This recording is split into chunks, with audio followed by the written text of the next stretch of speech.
mortgage rates have reached their highest level since December of 2000, and they're scaring away potential buyers. If you're trying to buy a house with a 30-year fixed mortgage, you're looking at 7.49%. You're looking at 7.5%, right? That is up significantly from last year when rates were at 6.66%. Meanwhile, people are seeing these high rates and electing to push off that mortgage application.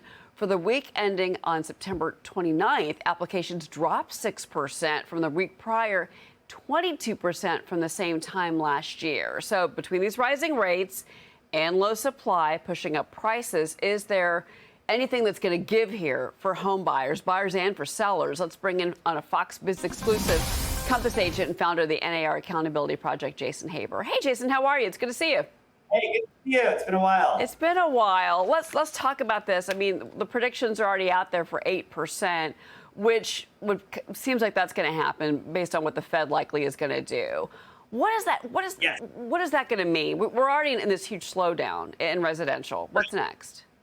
Say in real estate, 8 is not great unless the house is worth the wait. What we tell everyone is, you have to find the right house, the right moment, the right opportunity for you if you're going to be paying an 8% rate. We also caution that if you are at an 8% rate and you get into one today, we hope in the future, I don't know how long it'll be, it's a year or 2 years, you'll be able to refinance out of that, into a lower rate, but still have the home that you want. So it's a balancing act, and it's a detailed conversation that every agent across the country is having with their clients right now to prepare them for the 8% market or 7.5%.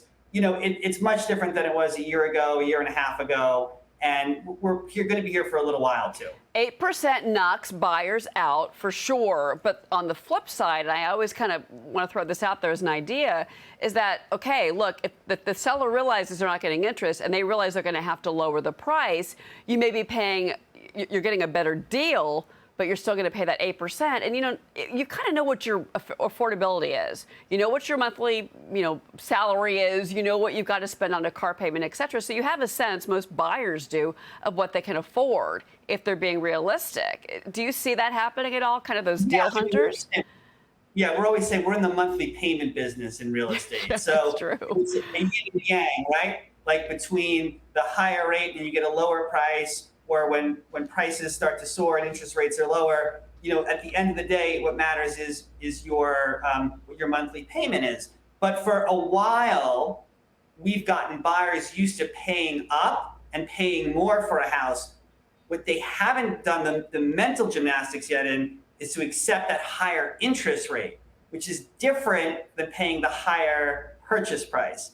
And so it's just a different paradigm now for buyers to get used to. Yeah, I agree with you wholeheartedly. I know you don't do commercial real estate, but I do want to kind of get just your 360 view on it, because we've been calling for this crash in commercial real estate this year and next year, and those predictions are still out there. But I'm just kind of wondering what you're seeing. Are you hearing about a lot of pressure in commercial? Yeah, so a lot of my friends in commercial talk about the capital calls that come in regularly. They're very nervous about 2024. There's obviously going to be a great reset because of the vacancy rates and how the world has changed post-COVID.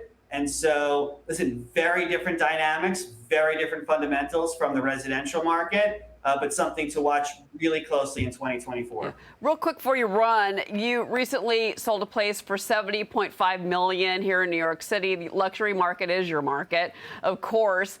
Jason, talk about the luxury buyer. A lot of times that person is recession-proof, but maybe not.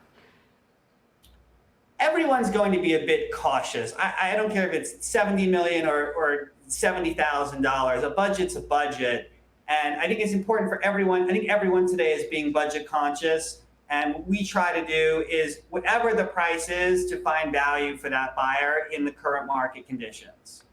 All right, Jason, also too, really quick, let's talk about NAR, because we're seeing it's the NAR Accountability Project. You're the man of the hour here. What is your beef with NAR?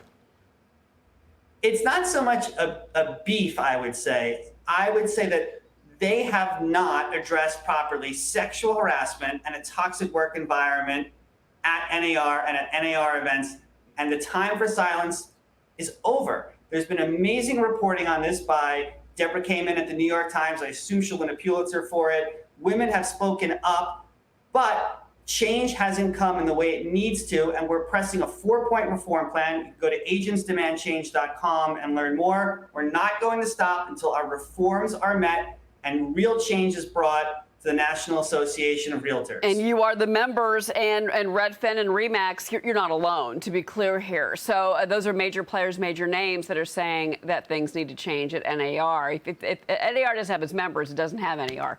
Anyway, Jason Haber, it's great to see you. You too. Yeah.